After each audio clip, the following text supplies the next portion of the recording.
We all have a name. I have a name. My name is Kwame. And I'm sure you love your name very much. I love my name too. So sometimes I like to be called in a particular way.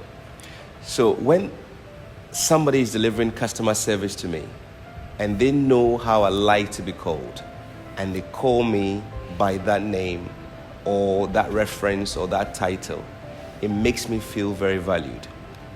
Names are the first gifts that most of us were ever given when we were born.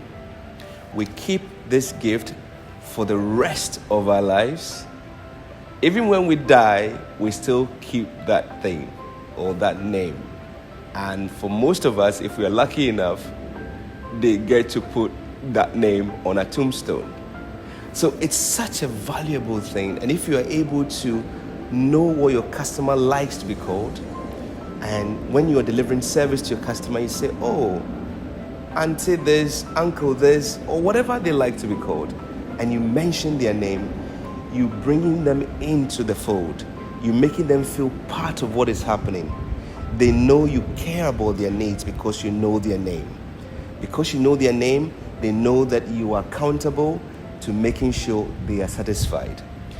I'll tell you one more thing that I've learned over the years of working in this space is I find that when you use people's names, it also helps to reduce conflict because people become aware that you know who they are and they become almost psychologically accountable because they know that they are expected to be who they are. So it's such a beautiful thing that we can start using more often to add value to our customers. So names are special. I say to everybody, names are gold. So if we can use people's names, know it, and I tell you one more thing, if you are able to remember things that are important to that customer. So it's not only the customer's name that is important. Maybe the name of their child, maybe the name of their business, maybe the name of their town, maybe the name of their football club, or their sports club, or whatever it is that means something to them.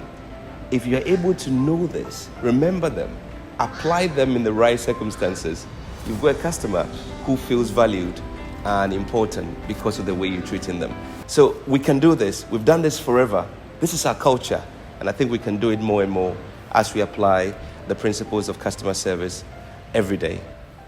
Attention is something all of us like. I like attention. I think you like attention very much.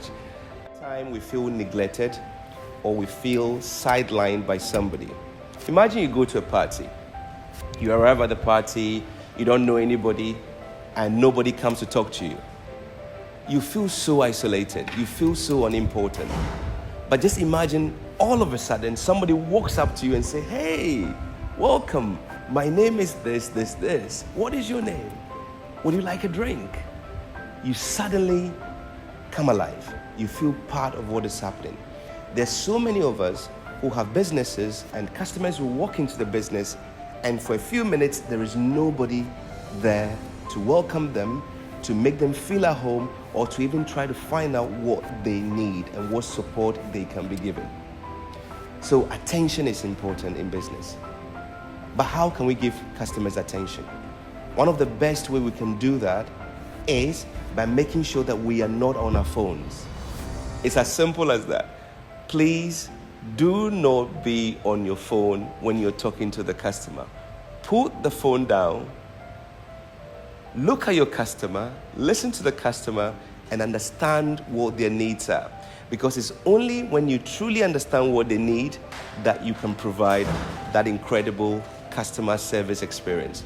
So attention, I would say, in the modern times when we are so fixated by our phones, if you want to deliver top quality customer service, you have to have a healthier relationship with your phone, and it's not acceptable to be talking to your customer when you're on the phone. Put the phone down, stop scrolling, look at your customer, give them attention, and you continuously have business, and you make your customers happier and happier and happier. I have been asked a particular question for so many years, whether customer service is a practical experience or an emotional experience. And over the years, I've come to understand one critical thing.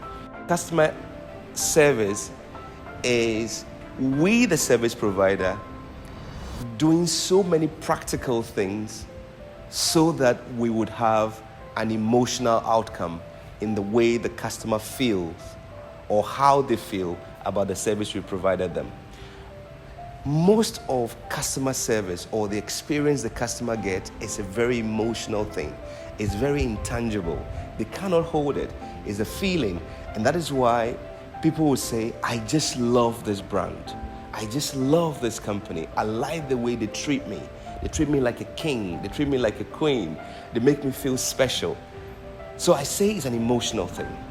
Of course, it has element of practicality because at the end of the day, the customer wants something tangible done to them. But when you do that tangible thing so well, immediately the feeling you are creating in the customer is such a strong emotional connection to your brand, to your service, and to who you are as a person. And that guarantees that they will continuously come to you. If not to you for everything, you would have them when the time is needed for your expertise. So remember that. Customer service, to a large extent, is a lot of practical things we are doing just so that we'll be able to produce an emotional response in the customer experience.